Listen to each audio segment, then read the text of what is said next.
ndikuchita umboni wa inendeka, koma umboni wanga uliwowona, chifukwa ndikudziwa kumene ndinachokera, ndiponso kumene ndipita.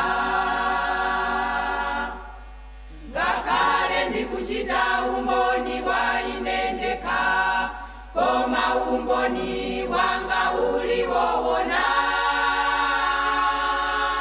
chifukwa ndikudziwa kumene ndinachokera, ndiponso kumene ndipita.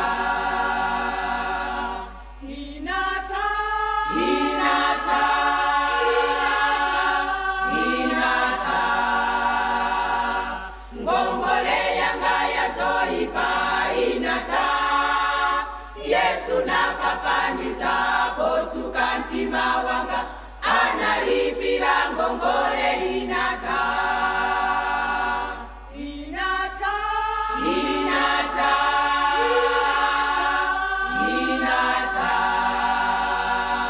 Ngongole yanga yazoipa inata, Yesu napafaniza posuka mtima wanga, analipira ngongole inata.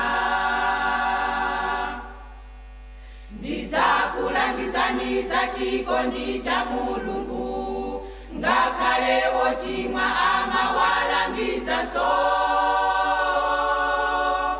Ukalapa machimo kumuuzatu Mulungu, azakulandira so iwe.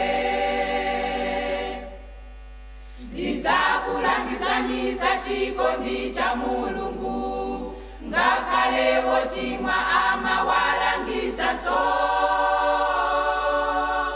Ukalapa machimo